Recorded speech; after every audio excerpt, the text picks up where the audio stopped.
Të dashur miq, mirë se erdhët dhe sot tek Të jetosh besimin. Sot do flas për besnikërinë si themel i karakterit. Apostulli Paul shkruan: tani ajo që kërkohet nga administratorët është që secili të gjendet besnik.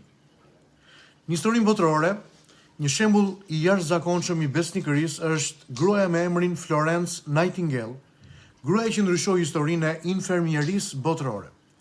Ajo nuk u bë e famshme sepse ishte në qendër të skenës, por sepse ishte besnike në errësirë. Në luftën e Krimes, ajo ecte natën nëpër spitale të mbushura me të plagosur, duke mbajtur një llampë në dorën e saj. Ushtarët e quajtën zonja me llampë, sepse ajo ishte aty kur askush tjetër nuk donte të ishte. Florenca shkroi: besnikëria në detyrën e vogël është fillimi i madhështisë. Ajo nuk bëri ndonjë mrekulli spektakolare, por bëri gjëra të vogla me një përkushtim të madh, dhe kjo ndryshoi botën rreth saj. Besnikëria nuk është zhurmë, është dritë e qetë që nuk fiket. Besnikëria dhe sinqeriteti janë themelet e çdo virtyti. Më lejoni të ndaj disa të vërteta që dua t'i kujtoni. Së pari, besnikëria vlerësohet më shumë se aftësia. Bota admiron talentin, por Perëndia kërkon besueshmëri. Florence Nightingale nuk ishte thjesht e aftë, ajo ishte e besueshme. Aftësia të çon larg, por besnikëria të mban aty. Aristoteli do thoshte ne jemi ajo që bëjmë vazhdimisht. E pra, besnikëria miq është një zakon dhe jo një akt i vetëm. Së dyti, besnikëria provohet në gjërat e vogla. Florenca nuk u bë e madhe sepse bëri një gjë të madhe një herë, por sepse bëri çdo ditë gjëra të vogla. Të pastronte plagët, të dëgjonte dhimbjen, të qëndronte zgjuar kur të tjerët flinin. Besnikëria ndërtohet në orët e caktuara të cilat ti i respekton. Besnikëria ndërtohet tek fjalët e mbajtura, tek përgjegjësitë e kryera, edhe kur askush nuk është aty për të parë.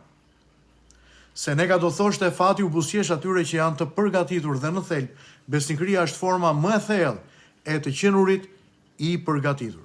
Së treti, besnikëria do të thotë të reflektosh karakterin e Zotit.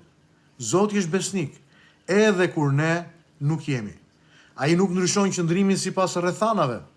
Zoti mban premtimet edhe kur procesi është i gjatë.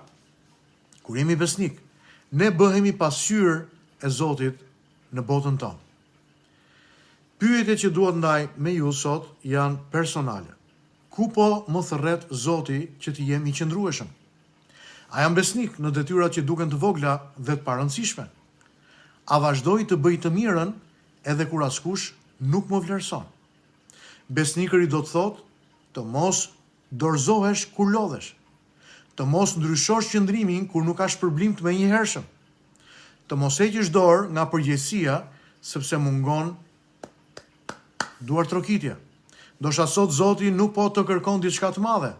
Ndoshta po të kërkon diçka të thjeshtë, të jesh i qëndrueshëm, të jesh i ndershëm, të jesh i besueshëm dhe besnik. Sepse në mbretërinë e Perëndisë, besnikëria është madhështia e heshtur.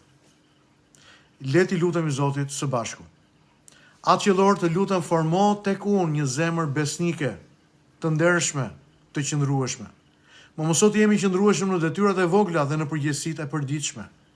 Bëj jetën time një pasqyrë të besnikërisë dhe dashurisë tënde. Zot, bekoj miqtë e mi që janë së bashku me mua çdo ditë tek Të jetosh besimin. Bekoj ata dhe familjet e tyre. Në emrin e Zotit Jezus.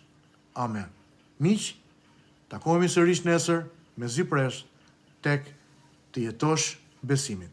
Zoti ju bekoft.